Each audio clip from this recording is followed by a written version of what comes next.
Okay, I just gotta join the chorus. Join the chorus of those talking about the Sweeney jeans commercial. You know, that whole controversy.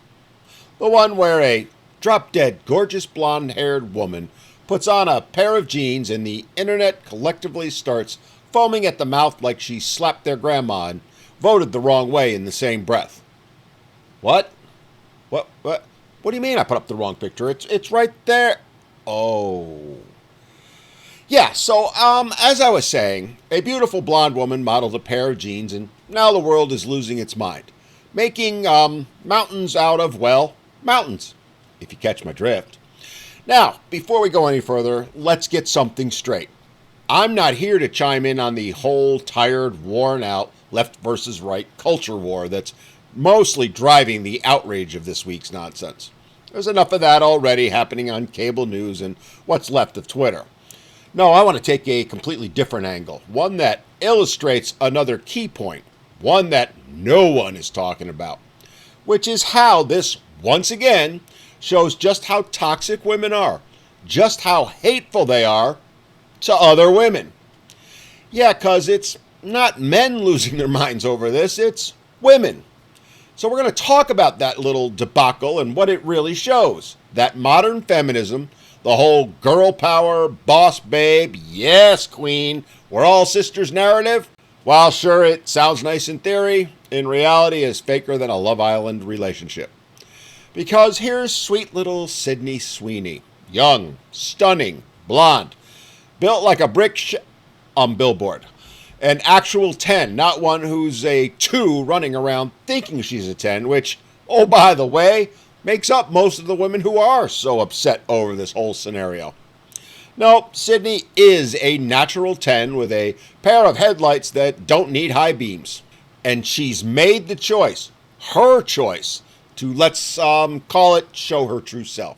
She's chosen to be that boss bitch that women run around saying all women should be. She's out here living her best life, doing a commercial that's sexy, confident, let's be real, actually pretty freaking tame by modern standards. She's not twerking on stage. She's not showing up on OnlyFans. She's modeling a pair of jeans and, yes, giving the camera a sultry look. Sure, there's no denying she's taking advantage of her assets, but she's not blatantly tossing them out there along with a link to her OF saying, hey, pay me $10 a month and I'm yours.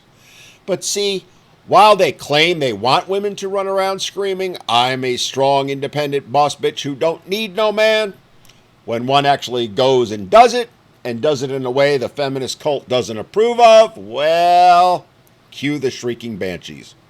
Suddenly now she's a disgrace, a handmaiden of the patriarchy, a sellout to the cause. Because apparently being a strong, independent woman is only acceptable if you do it while looking like you haven't smiled since 2012 and dressing like a lampshade at a vegan art festival. What happened to empowered women empower women? What happened to her body, her choice? What happened to all the slogans slapped across tote bags and Instagram bios?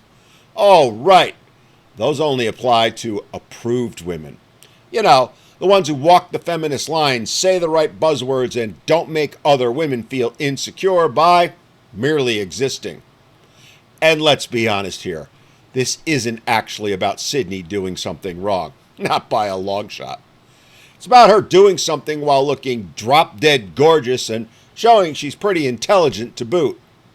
It's about her actually being the very thing most women aren't, never have been, and never will be. It is a beautiful example of female jealousy and the absolute fraud that is the so-called sisterhood. That's what this is all about in reality. Sydney is and has what they can never have, and they don't like it. Don't think it's fair. She's quite literally the thing they all aspire to be. Young, beautiful, smart, sexy, intelligent. And rather than hold her up as a beacon of womanhood, as a shining example of what women can do, they're trying to tear her apart, trying to tear her down.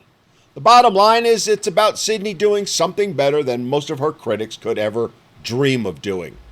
She's confident, radiant, she's sexy without shame, And worst of all, she didn't ask for permission. And then after they came for her, she didn't apologize. In fact, she doubled down on calling them out, which I gotta give her a world of credit for doing. Her troll, as well as that of American Eagle, is just epic. And perhaps the thing she deserves the most credit for is that she didn't preface the commercial with a paragraph about female empowerment or body positivity. She just showed up, slayed, and left the internet to explode. And that's her real sin. Because despite all the feminist unity talk, the sad truth is that many women hate, truly hate, other women. Oh, they'll never admit it. In fact, what they'll do is project their hatred onto men. Make no mistake about it, though, they hate other women. And yes, it's not all women, of course not. But it's enough of them that this pattern keeps repeating like a bad rom-com sequel.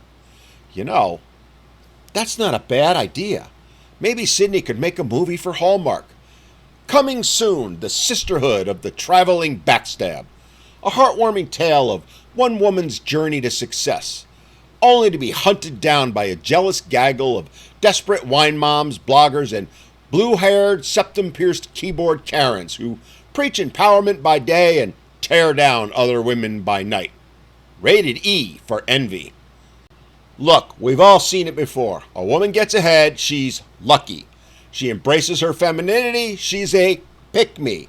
She's conventionally attractive, or in this case, drop-dead gorgeous. Well, she's upholding the male gaze. And of course, in these lunatic feminist minds, it's not them doing it, it's the men. It's the patriarchy making them do it. Yeah, okay, Jenny with an I. We get it for the millionth time. It's just exhausting, isn't it? I mean, you think they would come up with something new once in a while. The whole sisterhood thing is a joke. Let's just say it's more Mean Girls than Little Women. Women aren't allowed to be successful and pretty, aren't allowed to be sexy and confident, and sure as hell aren't allowed to be happy with themselves in a way that might make other women reflect on their own bitterness. That's what modern feminism teaches. Modern feminism claims to be fighting for choice, but only if it's the right kind of choice. The kind that doesn't threaten fragile egos or upend the hierarchy of grievance. Because once you deviate from that script, well, you're not a feminist anymore. You're a traitor, a bimbo, a Barbie, a pick-me. A walking offense to the over-caffeinated committee of Pinterest veterans who think every attractive woman is one crop top away from setting feminism back to the Stone Age. But here's the real punchline. These same critics who claim to be fighting for women's rights and to stop oppression are the first to tear a woman down for not conforming to their brand of oppression chic. And that's the point I really want to drive home. This isn't a man versus woman issue, though they're already trying to spin it that way. It's women versus each other. This is what happens when empowerment becomes performance. When feminism becomes a cult, not a cause. When your membership gets revoked the second you smile in a commercial or, God forbid, wear a bra that actually fits. So if you're still holding on to the little fantasy that there's a universal sisterhood out there, that women will always uplift and support each other out of love and mutual respect, oh, kumbaya, I got some bad news for you. The Sydney Sweeney Backlash is just the latest episode in a long-running series called Women Policing Other Women, Season 14,000. But hey, at least Sydney looks phenomenal in those jeans. And the haters, well, they're just going to have to keep screaming into their ring lights about the patriarchy. All, of course, while they're secretly Googling how and spending tens of thousands of dollars in the process, trying to get her curls and curves by Friday.